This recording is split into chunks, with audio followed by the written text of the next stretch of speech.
Voilà, cette canne, elle me plaît bien. C'est un prototype qui est fait pour les deux poissons, carpe et silure. Je la trouve extrêmement bien finie. Il faut faire encore des tests. J'ai une petite remarque à faire. Pour ma part, je pêche beaucoup le Rhône et je fais des nuits de temps en temps. Donc j'amorce quelques jours avant et je fais des pêches précises la nuit, une nuit.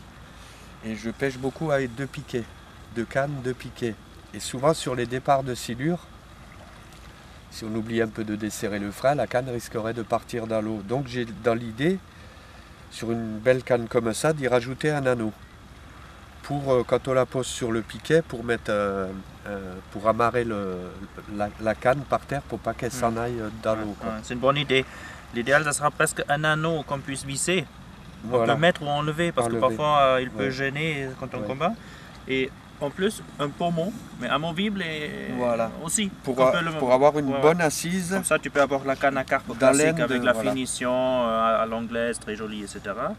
Tu peux visser un anneau dessus pour la fixer au sol avec des piquets. Et tu peux mettre aussi un gros pommeau pour combattre les gros poissons parce que la canne elle fait mal ici. Dans les hanches là, tout ça, c'est un gros pommeau pour bloquer les grosses silures, c'est encore mieux. C'est bien ça. Ce serait une bonne idée de rajouter ça. La fin, là, le talon, la fin du talon, modulable. Modulable, ouais. Et au niveau, j'ai une question aussi, comme vous pêchez tous les trois le silure, au niveau longueur. Donc quand on a commencé les duels, on les a fait à 3 mètres. Et là, pour cette canne-là, on a démarré avec cette prototype avec une longueur de 3,30 mètres. Qu'est-ce que vous en pensez? C'est la bonne longueur ou Moi, personnellement, c'est mon avis, je pense que 3,30 mètres c'est légèrement trop gros. Il faudrait 10 pieds, 3 mètres. Enfin, 3 mètres, ça m'irait bien parce que souvent, on va partir combattre les silures en bateau. J'aime bien quand les cannes sont assez courtes. Je trouve qu'on a un meilleur levier. Oui, bien que c'est une canne hybride qui pêche aussi les carpes. Et même sur les carpes aussi, on a un meilleur combat avec 3 mètres. Ok. Voilà. Ça, c'est mon idée. Qu'est-ce que tu en penses, Tom? Moi, je pense 3,30 mètres c'est bon. Peut-être 3,20, 3,25. Je pense qu'un peu plus long comme ça, c'est pas plus mal parce que j'aime bien sortir même les gros du bord. Parce que du bord c'est mieux, comme ça tu peux aller au-dessus des rochers un peu et tirer vraiment. Et je pense que l'action avec 3,30 mètres, elle peut être meilleure. Ça fait une belle action qui plie bien, ça amortit bien les gros chocs de silure quand tu combats du bord. Et aussi tu peux mettre après 200-250 grammes un plomb et le lancer très loin. Ça permet...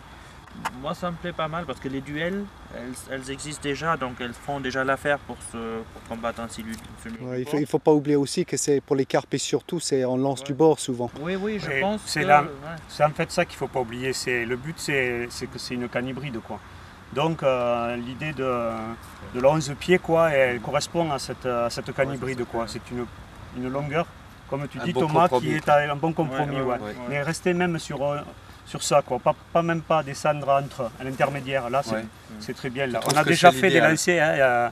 Hier, avant-hier, on a déjà fait des lancers un peu appuyés et tout, et on s'aperçoit finalement qu'elle dégage vraiment. Oui, parce qu'aussi, on avait parlé hier qu'il ne faut pas qu'on oublie que c'est un canne hybride, carpe et silure. Et là, avec Tom, on discute un peu. Peut-être, on va se mettre à voir pour une canne silure, mais vraiment une belle canne. Mais ça, c'est autre chose. Ça, c'est autre chose. C'est pas dans ce concept-là que... Je pense à ça même pour les pêches fortes dans les grands lacs, là où il y a des obstacles, les souches au fond, etc. Dans les 100 souches à Saint-Cassien ou lac de Sainte-Croix ou je sais pas où. Lac du Salagou par exemple, il y a plein de souches, des anciennes vignes, etc. Dans le Rhône, dans les obstacles, sur les bancs de moules avec une tête de ligne où il faut tirer comme un malade du bord pour décoller la carpe. Je pense que c'est, à part cette histoire de silure et hybride, c'est une excellente canne à carpe. Rien qu'une canne à carpe, c'est la canne à carpe idéale pour les pêches fortes. Et surtout, comme tu dis, en grand lac, c'est vrai que souvent on place les montages près des souches et tout ça. Et l'idée de ton anneau qu'on amarre, on pêche souvent avec les freins bloqués et d'amarrer pour assurer la canne. La bonne action, on continue. Et le fait qu'elle soit 30 cm plus court ou par rapport à une canne de 13 pieds, elle est 60 cm plus court, elle est plus légère. Et en même temps, tu as cette grosse puissance pour lancer loin et pour brider le poisson. 3,30 mètres pour la carpe, je trouve que c'est une canne à carpe idéale. Et en même temps, tu peux prendre des silures avec. On peut aussi la considérer comme une canne à carpe disons, heavy duty, quoi, une canne à carpe pour les pêche-portes. C'est vrai qu'encore on a devant nous pas mal de jours d'essai, donc on va pas s'affoler. On va affiner, voilà, on va affiner à mesure. Hein. C'est un des premiers essais, donc on va pas s'affoler.